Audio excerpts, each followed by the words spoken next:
Voilà, dans le monde entier, les on a internet, Christina Radjabou, Bino Narata Tindiga, de number one à la chaîne. Donc, suivez-moi chaque jour sur Tindiga, l'émission est venue avec Toko, entre nous, hein?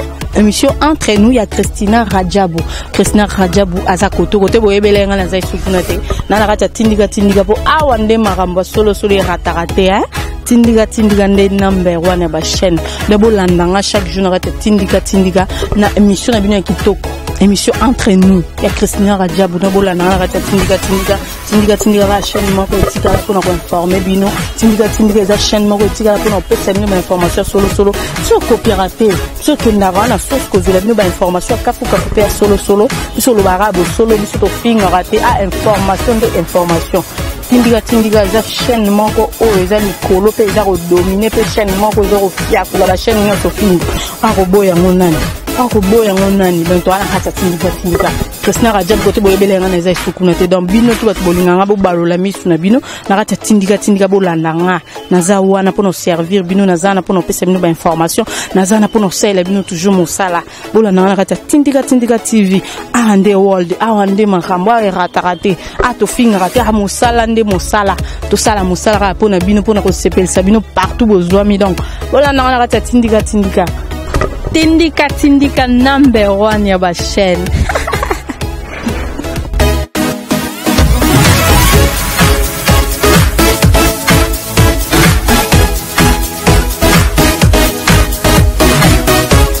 Voilà, chers fidèles internautes, nous avons partout besoin de nous avons Christina Radjabou, Tindiga. Merci na batutu batala rabiso, merci na batutu o basabona na Tindiga. On a normalement déjà boss Rifin qui sont bien papikeli. Na pesi nous mambo te place posa. Lelo na mwana mboka Jakinda la to solana ye masulese bilebo za connecté wana branché tina sukandi boyebe soni to memed bino na peut-être déjà mbote invité dans bonjour Jakinda. Ouais, bonjour dans l'internet nyonso surtout bato balinga rota la Tindiga TV. Donc merci dans mon konzi boss comment nani boss Rifin qui sont bena papikeli. Ah Rifin qui sont bena papikeli. Donc bandeko merci para musala bosa la kitoko ko tombola media mboka na biso soki boza ko sala musala boye moi discipline moi elo mo eza conscience parce que l'auto bundela yango wana donc to tonga pena moto mais congolais. Vraiment merci à vous pour cette grande équipe, merci pour le matériel, moi aussi merci pour le personnel, on sentir vraiment que c'est bon, courage. Ouais, merci cher internet nous mo boki Jakinda la sur la micro et Jakinda to yeba na ba structure au tonto tanga mi balé ensemble na la muka tonto ba responsabilité ni nous en on ensemble Nazali secrétaire général adjoint chargé à coordination à jeunesse donc président à jeunesse ensemble Nazali Moïse Katumbi place Nazali Topesi Mbote Ningi Makasi dans le Kumu et puis Nazali ko sala secrétariat général do ya ko luka ko encadrer ko coordonner ba jeunes ningini na kati la muka boyebi ke tozo jouer ba rôle belé évidemment tozo na pour l'instant on a côté à sensibilisation kaka tout côté là no bakbaye ba kinenge za boye na muka oyo ba élection to kinye candidat moko candidat numéro 4, Martin Fayoulou Madidi, candidat na biso. Oh yo, il faut voter. Oh nga, il faut voter. Nous avons la poto benga tout bateau nous tout question en tout cas Nanjili na monedi tout bateau na nganajika non bandeko na madimba bon voter Martin Fayoulou Madidi numéro 4. Voilà chanteur qui a numéro 4 Martin Fayoulou Madidi. Bana poto bana partout benga bandeko na bino boyeb sabango bo voter tonto ye basiko propagande se banda tonto bana to la muka ezole kana ndengeni bon la muka ezole ka bien tonga quand na pse fala za la gens na beni depuis dimanche leki malheureusement Kabila na batuna ya ba aner donc ba empêcher ki ya avion ya poto za na 4 avions na 3 hélicoptères. Président Moïse Aloba qui te la campagne à l'américaine. Parce qu'on dit, jeu.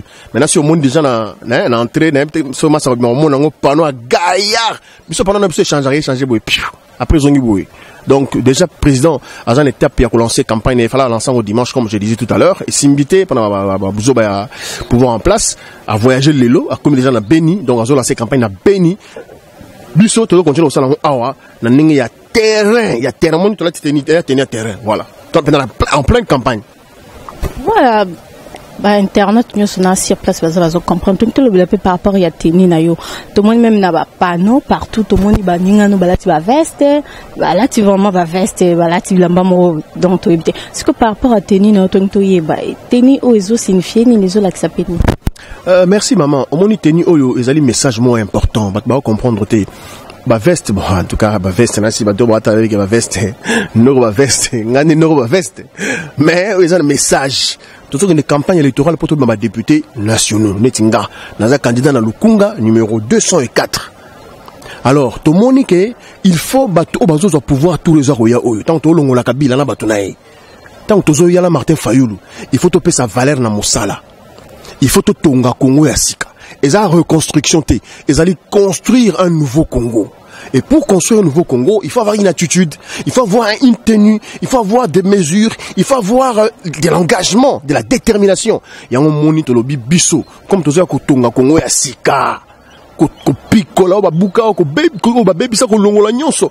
Topé sa Congo valeur nae, topé sa Congo kita nae, topé sa Congo lokumu nae, topé sa Congo konzo nae na Afrika, pena mokili mobimba. Yango moni tenio eza tenio musala. Topé sa valeur na musala, kola ki s'appelle na motonyo sa talibité en tout cas, différence ezali entre moto ya na musala, na moto ya sala raté. Il faut que je la musala valeur na yango. Donc tout ça na monga ba goïgoïté. Tout ça on a besoin des travailleurs, un pays des travailleurs où des Congolais sont tous mobilisés pour construire leur pays et construire un nouvel homme congolais. Voilà, cher internaute, binomo voyo kindenge Jakinda lazo solola. Et Jacques ce qu'on a tuna, tout ça déjà en décembre, élection baba qui est le 23 décembre. Est-ce que vous croire vraiment que le 23 décembre élection que ça? Oh, mais ngana zana ni pour ngana zana ni pour la élection zalati. Ngana ga simple candidat. Na ko na komi député ti. Donc, bato bazana mongo ya mboka oyo biso to futara ba paku ba bi élection le 23 et puis biso to bi élection faut zala le 23. Maman, élection oyo to ko lia Noël Noël déjà to bi non ngenga boy donc tata mo konza sigayali. To ba aventure kututé. Donc le 25 décembre to bi non ngenga boy Martin Fayulu déjà président donc biso to bonga mato ko ta parlement à l'Assemblée nationale. Donc, aventure exatée. Le 23 décembre, mesdames et messieurs, chers citoyens congolais, chers compatriotes, nous devons aller aux élections. On sera aux élections injectées. Est-ce qu'on a bien élection? Le moment où on soit rwandais. Voilà, Internet ne se va ok. Est-ce que Seigneur me tenir décision na ya machine à voter? Si que tu es bien la muka bazara contre machine à voter, vous êtes plutôt contre machine à voter. Est-ce que vous êtes partant ou non partant? Maman, la muka to ça va légaliste. La loi électorale ba boyi ma machine à voter. Constitution lobby. Ba article na bosani metalinga te mais so to ils en la 4. Constitution lobby, ya mboka na biso lobby. Na mboka obo kenera élection. Na lolenge mibale. To bosaleli électronique na machine na ordinateur. To bosaleli ya lokasa bulletin de vote. Et constitution ba kisi lobby bokoki kokende na ba élection mixte te. Lobby nini bokoki kosala ba élection ya OK on imprime bulletin de vote après juste lokasa OK bo kananani. Maman, ça c'est la constitution qui le dit s'il vous plaît.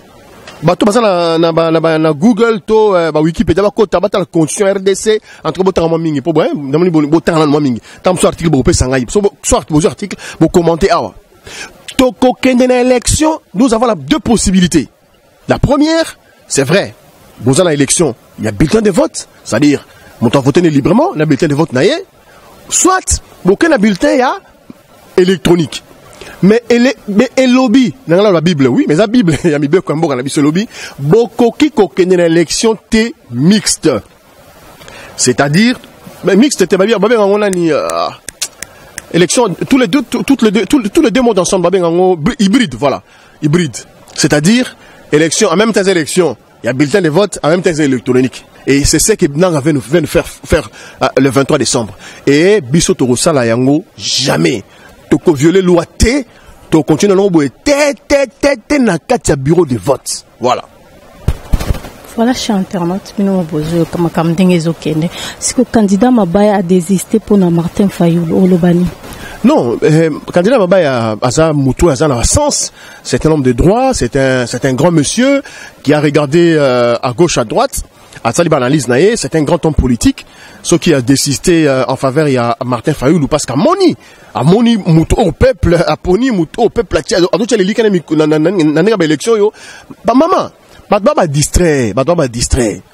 botika ozo soutenir bato oyo bazana poids politique té parce que poids politique ezali base, c'est vrai, base ezali au niveau ya tamsusi ya assise na yo, ça se comprend, mais na kati ya base il faut zana ba leader, na kati ya base il faut zana bato baso incarner aspiration population. Mutuko la Martin Fayulu balu bazana base té bandeko jour ya aéroport en tout cas ngana lagi maman la base na mona gi wana ya rosana té. Et puis Martin Fayulu azana ba leader on incarné aspiration population ba simanae. Tozana Jean-Pierre Bemba, tozana Moïse Katumbi Chapwe, tozana Adolphe Mozito, tozana Matungulu. Ce sont des grands leaders. Et puis Wakissin Papa Mabaya Ozomona. Donc c'est un grand leader aujourd'hui qui conduit par aspiration ba tous ba Moïse ba biso ba nini. Donc to tient poids. Ba mataba kita président le 23 décembre oyo avant de commencer à minuit et ça Martin Fayulu. Ça va distraction. Cher internaute, nous avons qui m'a demandé les cannes. Tant que tu es candidat numéro combien? 204. La district Nino. Naza na Lukunga, donc Lukunga ezali Barumbu, bana Barumbu boyebi. Donc ezako tshirolobate. Garçon abotami na Barumbu, ça la fierté Barumbu lelo. Bana Gombe. Boyebi ke ngana sala na Gombe wana donc na dabotami na Barumbu na sala na Gombe. Bana Ngalima na tanga Ngalima, na Ipen.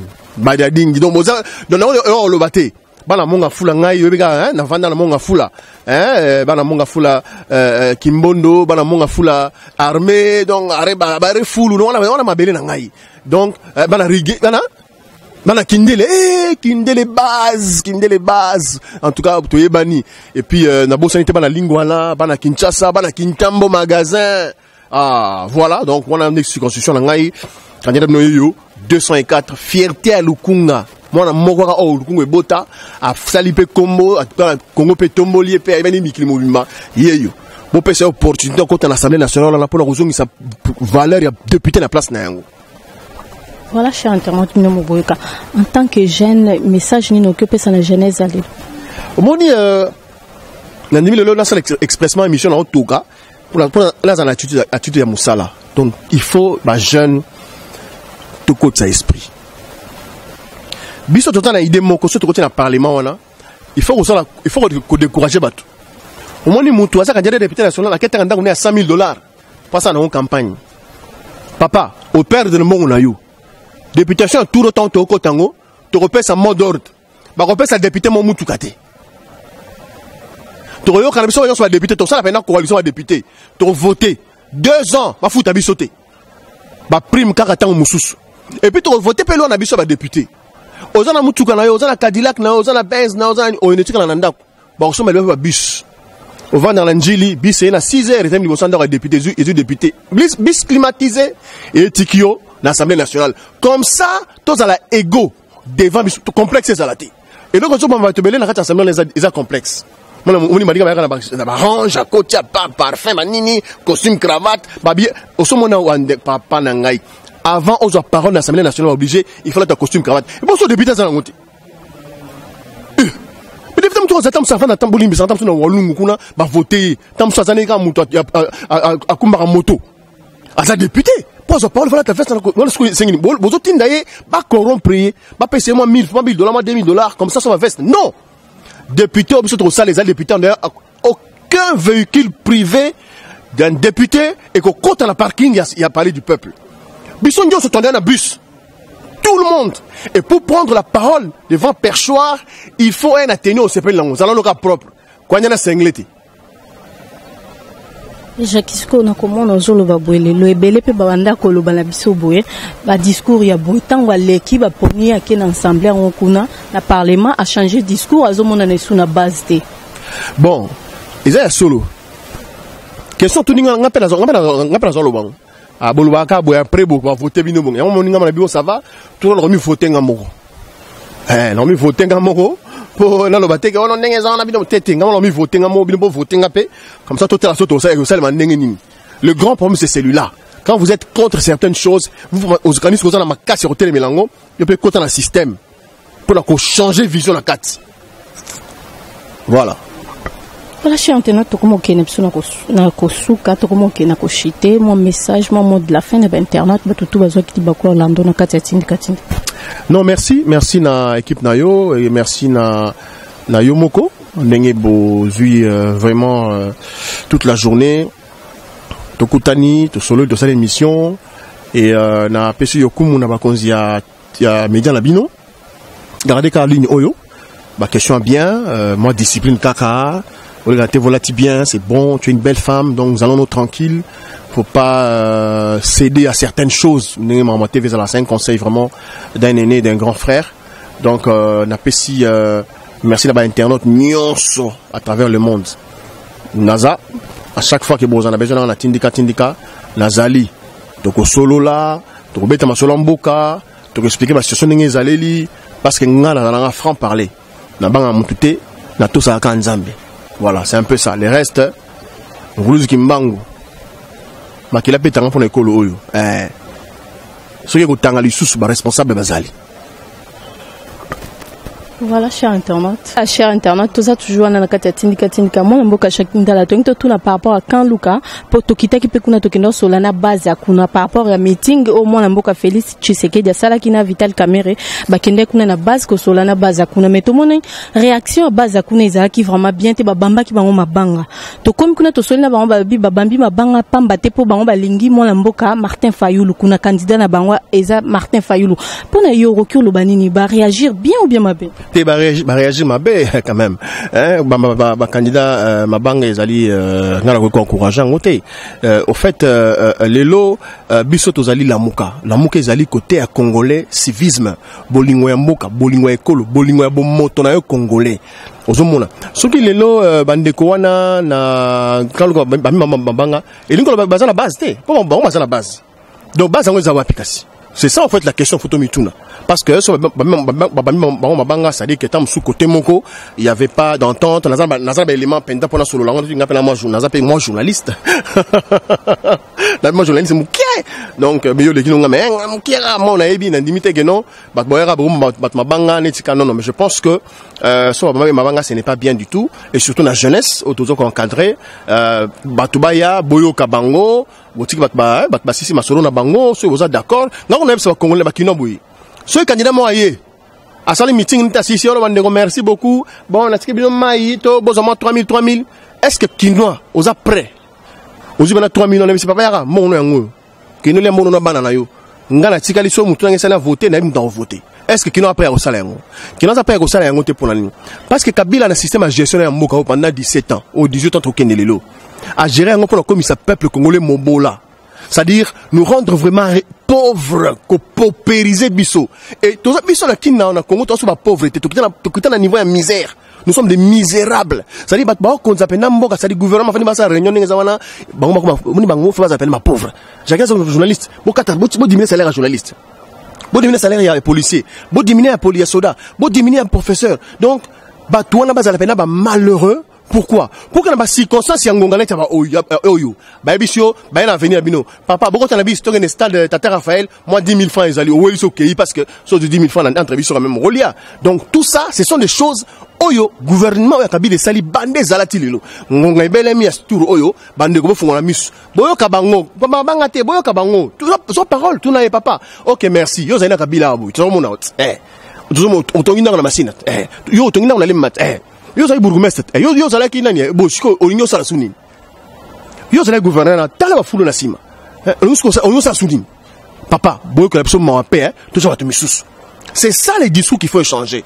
On moni montoyer boyo qui est banga en tout cas maman moi na pendanga na ça d'accord té il y a Jacques Escoza sur ceux qui va voter mon mboka Martin Fayulu m'a dit va voter à l'équipe président vraiment changement ko quota pauvreté ko diminuer. Mais oui, maman, changement dans mboka lokola Congo peut côté ça problème té, la première volonté. Et ça première bolingo, c'est-à-dire yo olingi moto lokola yo, ngai na lingi moto lokola ngai. Na ça na souci, et ça to tambola biso mbale to moni mutu to moni moi si mona zemi akwei. Na kasi na limite yo na bo maman zana ngotika to tika Jacques pardon, to tele maintenant to sunga mai to tsunga to ko zo to tala mutu to tshela mutu to kitika l'hôpital. C'est ça l'amour. Il faut d'abord zana bolingo ya moto lokola yo ndeko yo sala minene. Et puis mboka oyo na to le kamoko. Bon, nanga tout agité, pardon, on a tout agité. Na tout dans la question moko. Tangu nanyo yo Kabila na 2001 azo eu pouvoir. Bon, nanga tout dans la classe nini. Bon, c'est pas grave, à tous avec ba toza na 4 baza. Bon, tangu na 2001 Kabila wa Joseph a eu pouvoir. Azalaki na mongo bon na compte na banque. Pour tangu a eu pouvoir na 2001 azalaki mon président. Papa na ucho kufa. Azalaki général d'armée.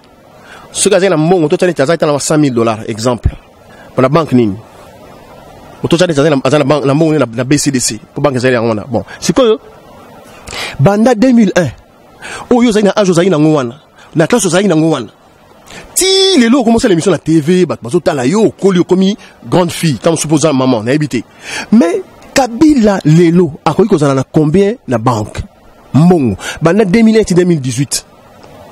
Et puis, on a combien de banques? La Kati Mboka, combien de banques la Kati Libanda? Kabila aujourd'hui, a plus de 30 milliards de dollars. Oh, yaye. Salaire n'est à combien? Les Amons ya Congo. Donc, ce que tu as bien, tu Martin Fayoulou. On a Bolingo Mboka. On appelle le Kosa Misoloté. Mboka qui est développé dans le 100 jours, car vous sentez un changement. 100 jours, vous sentez changement. Ah bon? Une simple mise en place et te décoller. Voilà, cher internet, Bozo, parce que Balobi, Martin Fayoulou, moi, Namboka, Martin Fayoulou, Azana base, vous assurez vraiment qu'on gagne l'élection. Oh. La politique, les cambia base, les alliés, les cambia militantisme. Élection, les alliés, les cambia engagement. Yokanga bien. Politique, base, les alliés, militantisme. Élection, les alliés, engagement, les alliés, contrat. C'est-à-dire, il y a parti Penemengue,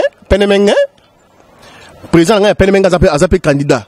Mais dans le président Mokoya, il y a OPK. Mais dans le projet président OPK, pour le président OPK, nous avons des étudiants. Ceux qui sont étudiants sont dans le président, pour la bourse. Maman, n'a eu engagement dans le président OPK. Il y a Penemengue, il y a fonctionnaire, c'est ça, engagement. Tout a besoin de base dans l'élection. Tout a besoin de discours, il y a message, il y a contrat, engagement au peuple, envers Moutoua comme ça président de la République. Il y a bien. Tant qu'on a président, on a président à base D. Au moins, on a président congolais nyonso. Et ceux qui sont contre toi, et ceux qui ont choisi que tu sois leur président. C'est ça la différence. Mais tant que Moutoua a l'intention de président de la République, mais ils ont compté sur base, mais ils ont président parti politique. Ce sont des militants, bravo. C'est ça la différence. Tout ce que nous avons. Voilà, tout comme on a cochité, il y a Jackie, tout n'a pas par rapport à la propagande n'engezo les canaux. Tout le monde a FCC, bazar vraiment bomoko, partout tous les canaux, tout le monde a photo mon amboka Chadari. Mais tout le monde a vraiment président Martin Fayoulou sur le terrain. Est-ce que pour faire face vraiment à Chadari, vraiment à l'élection, on peut tout le monde à côté opposition bozar au Kabwana, beaucoup mis des cas. D'abord, opposition au Kabwana. Ce qui opposition au Kabwana, Noyoki, Félix Tshisekedi, Bazol Banini, sommes tapés si nous à Lunga commune. Félix a fait quoi?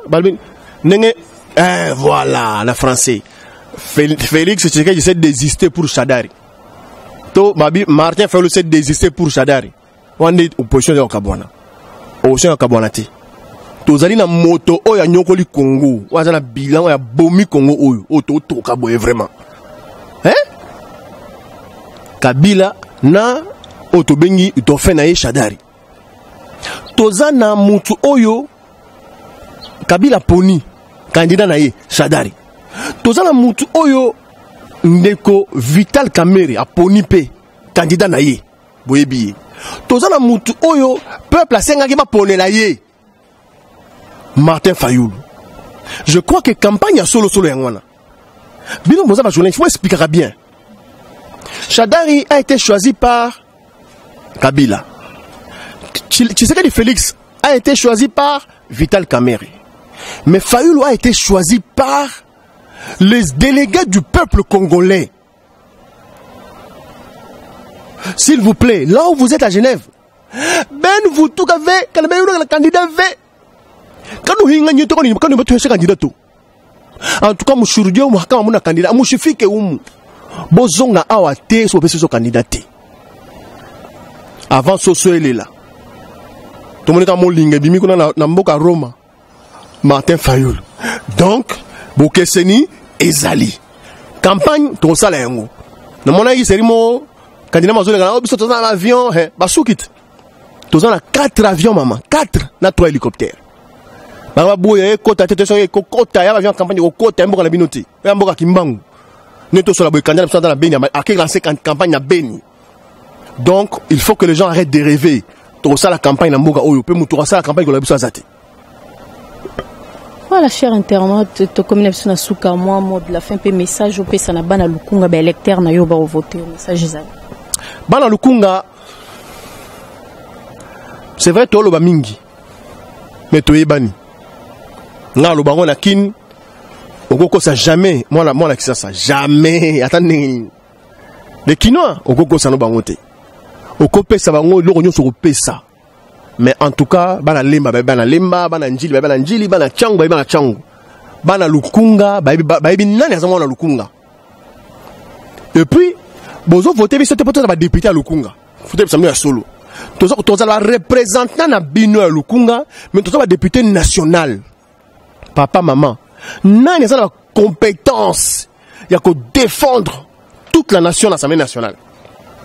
Que ce soit na yangoana, nazali candidat.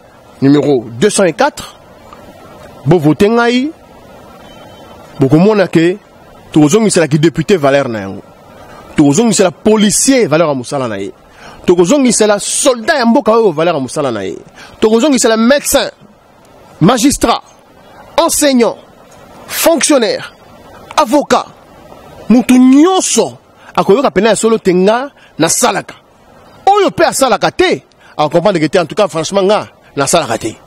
Merci. Voilà, cher internaute, comme Nasuka, na pesi batu tumbote, batu nyoso bazwa klibakwa talatin katinka na pesi nombote za Christina Radjab na bino bolinga mingi, na pesi boss refembote na papi Kelly ba boss na ngana Londres na pesi ba mbote, na singa la batu tu va s'abonner kaka, bo s'abonner massivement na katinka vraiment ko zala bien, ngana bino tokutani balasima. Bye.